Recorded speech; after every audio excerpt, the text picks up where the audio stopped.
بسم الله الرحمن الرحيم. ازيكم حبايبي؟ عاملين ايه؟ وحشتوني جدا جدا. معلش بقى ان كنت مقلة من الفيديوهات بتاعتي. انا عندي حادث سعيد، فانا متواجدة اليومين دول مع بنتي بتدعى مولدها التاني وكده. يا رب قبل ما تفرحوا باولادكم يا رب. والنهارده بقى ان شاء الله هعمل معاكم الفطير الشرقي، فطير الطاسة الشرقي بالحشوات. وطبعا هنعمله بطريقة سهلة جدا. هنعمله يعني هنعمل فطاير صغيرة، وهن وهنسويها في الطاسة، يعني مش هنعملها في الفرن. طريقته سهلة واقتصادية جدا زي ما انتوا شايفين كده، ما شاء الله سهل جدا، مورق وجميل قوي قوي. وهنشوف مع بعض دلوقتي الطريقة.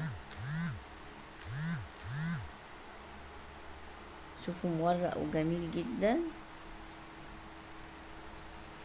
هنشوف مع بعض الطريقة. معايا نص كيلو من الدقيق، ومعايا ربع معلقة من الملح، ومعايا كوباية وربع من المية. طبعا احنا نخلنا الدقيق بتاعنا وهننزل بالمية تدريجيا، وهنقلب بقى كده ونعجن مع بعض. وطبعا مش هقول لكم على الفطير، ان الفطير طبعا بيحتاج عجن جامد جدا علشان يديني عجينة مطاطية وما تتقطعش مننا، فلازم ان احنا نعجنه كويس جدا جدا. انا عملت الفطير الشرقي معاكم قبل كده، بس المره دي انا عاملاه بطريقه مختلفه، مسويه في الطاسه على البوتاجاز، وعاملاه طبعا ايه فطاير صغيره كده. طريقته سهله جدا، تابعوا معايا الخطوات. طبعا زي ما انتم شايفين انا بعجنه كويس، وهنزل العجين بتاعي على السطح اللي بشتغل عليه يعني، وهعجنه كويس، هخدمه كويس جدا زي ما انتوا شايفين كده. طبعا ايه هبتدي طبعا اقرص بقى العجين بتاعي بعد ما طبعا سيبته ارتاح، يعني انا عجنته وسيبته ارتاح، وبعدين رجعت قرصته زي ما انتوا شايفين كده. هقرصه كورة قد البرتقانة البلدي كده، صغيرة يعني وسط كده. وطبعا ايه هسيبه بردك يرتاح شوية. طبعا احنا كل مراحل العجين بنسيبه يرتاح شوية. خدمة العجين زي ما قلت لكم في ان احنا نسيبه يرتاح. تمام. وطريقته سهلة جدا، ينفع فطار، ينفع في العشاء، ينفع برضو ولادنا ياخدوه معاهم المدرسة في اللانش بوكس، يبقى حلو جدا وخفيف. فطائر الشرقية دي بتبقى جميلة جدا يعني.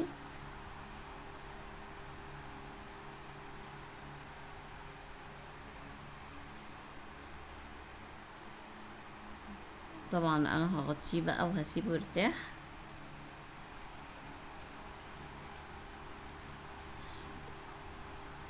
اللهم صل وسلم وبارك على سيدنا محمد وعلى اهله وصحبه وسلم.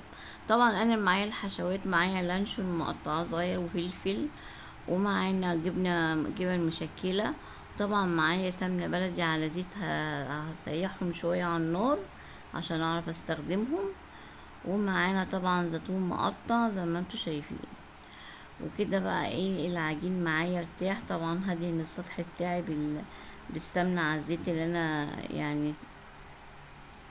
وهنبتدي بقى ان احنا ايه نفرد العجينة بتاعتنا، وانا هفردها بيضاوي زي ما انتوا شايفين كده، عشان انا هعمل فيها فتحات، مش عايزاها مدورة. طبعا هنفضل نفرد لحد ما العجينة معايا ترق جدا، لدرجة ان احنا تبقى شفافة خالص، لحد ما نشوف السطح اللي ايه من تحتيها اللي احنا شغالين عليه.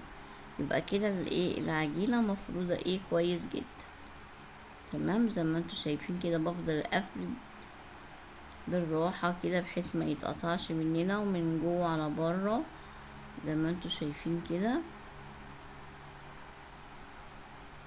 وفردت الفطيرة بتاعتي اسطوانية زي ما انتوا شايفين.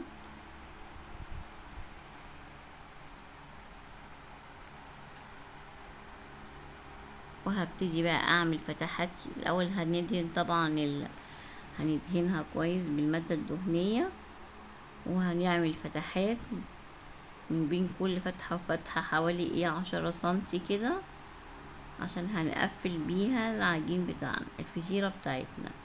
تمام. هنعمل الطريقة المرة دي مختلفة، طريقة التوريق مختلفة عن كل مرة. زي ما انتوا شايفين كده طريقته سهلة جدا. وبعدين الميزة في الفطير الشرقي في التوريقة دي، ان الفطيرة بتبقى السمك بتاعها بيبقى قد بعضه، بتبقى الحشوة مدفونة جوه الفطيرة، يعني بحيث ان هي مش هتقع منها. زي ما انتوا شايفين كده بتنيها من هنا من فوق، وبعدين من الجنب ده ومن الجنب ده، وبحاول ان انا افردها واتنيها تاني وارجع تاني اتني من هنا ومن هنا. زي ما انتوا شايفين طريقتها سهلة جدا، اي حد ممكن يعمله. تمام.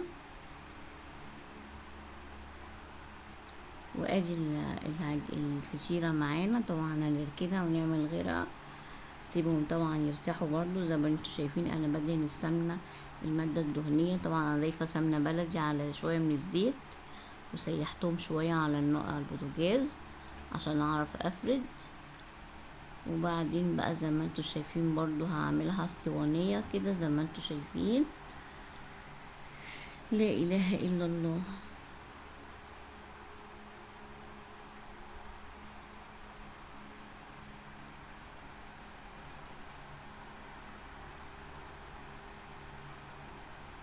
جميل جدا. كل ما ريحنا العجين كل ما اتفرد معانا كويس وما يتقطعش. وعايزه اقول لكم على حاجه، لو اول مره بتعملوا فطير، زودوا معلقه الملح. يعني بدل ما تبقى ربع معلقه خلوها نص، بحيث ان الملح ده بيساعد على ان العجين ما بيتقطعش مننا. زي ما انتوا شايفين برضو هنعمل فتحات.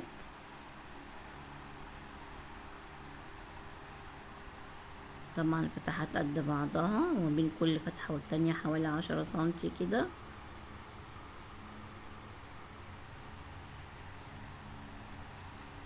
وهبتدي بقى ايه احط الحقن. طبعا انا مستخدمة لانشون وطبعا وفلفل وجبن مشكلة وزيتون. ممكن نستخدم اي حشوات، ممكن نستخدم مثلا لحمة مفرومة. طبعا وهنبقى اي لحوم هنضيفها لازم تكون مستوية، يعني ما تكونش نية، لان الفطير مش هياخد وقت معايا. وممكن برضو نضيف بسطرمة. وممكن نعمل فطير شرقي مسكر، يعني مش لازم يبقى حادق. برضو بيبقى طريقته جميلة جدا، وطعمه بيبقى برضو تحفة لو احنا عايزين ناكله مسكر. تمام. زي ما انتوا شايفين طريقته سهلة جدا.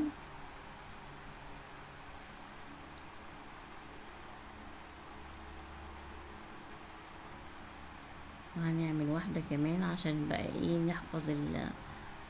نحفظ طبعا ايه التوريقة بتاعتنا المختلفة المرة دي عن كل مرة بنعملها. تمام. انا سرعت الفيديو شوية عشان مطولش عليكم، وسامحوني بقى ان انا مجهدة وبتكلم وانا مجهدة شوية. زي ما انتوا شايفين كده طريقته سهلة خالص خالص، يعني من اسهل الطرق ان انا عملت بيها الفطير، يعني طريقة لذيذة كده وحلوة يعني.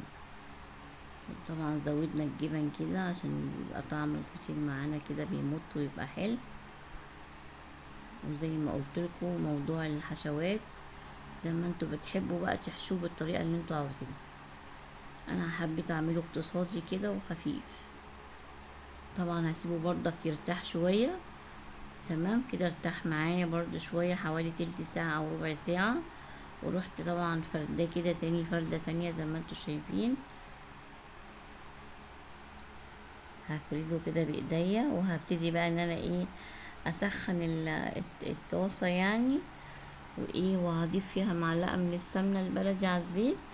وهبتدي بقى ان انا طبعا اسويه على عين البوتاجاز، مش هياخد مني اي وقت يعني. زي ما انتوا شايفين كده بفرده كويس برضو في الطاسة. وطبعا على طول اول ما يتشمع معايا وياخد لون من تحت هبتدي اقلبه على الناحية التانية وهبتدي اسويه بقى كده زي ما انتوا شايفين. طريقته سهلة وجميلة جدا وعلى عين البوتاجاز، ما بياخدش اي وقت معانا، يعني مش محتاج فرن. ممكن برضو نديله وش بيتزا لو عايزين تعملوا وش بيتزا، هنحط من فوق جبنة موتزاريلا وهنحط ايه طبعا الزيتون بتاعنا بقى، نديله وش كده لو احنا عايزينه في فرن بوتاجاز. بس انا حبيت ان انا اعمله في الطاسة يعني. وزي ما انتوا شايفين كده ايه استوت معايا اول واحدة، وهبتدي اعمل التانية.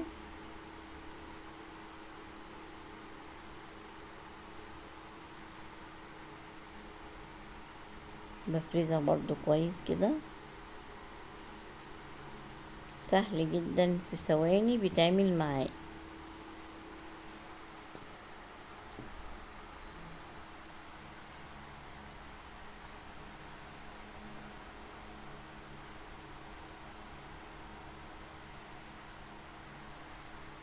ما شاء الله طريقته سهلة. كل بناتنا بقى الشاطرين يشطروا كده ويعملوا جميل. وهعمل بقى الباقي، يعني بقية الكمية اخلصها. طبعا سرعت الفيديو شوية عشان نشوف الخطوة اللي بعد كده.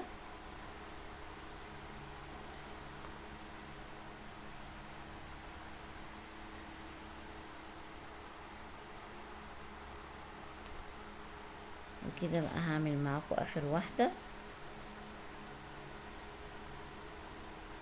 اللهم صل وسلم وبارك على سيدنا محمد وعلى اهله وصحبه وسلم.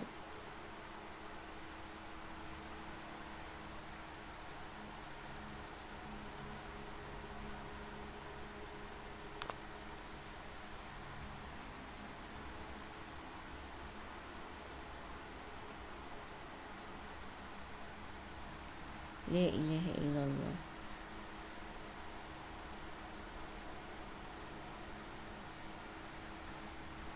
طبعا طريقته جميلة جدا، طريقته مبسطة عن اي فطير هنعمله، وخصوصا ان احنا عاملها فطاير صغيرة كده خفيفة كده وحلوة.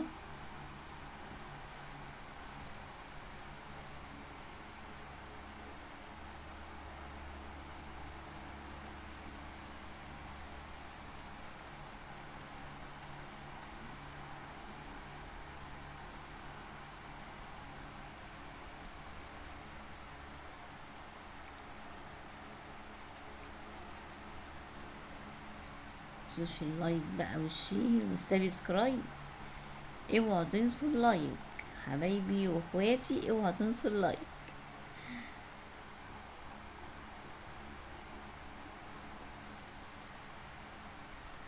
السلام عليكم ورحمة الله وبركاته.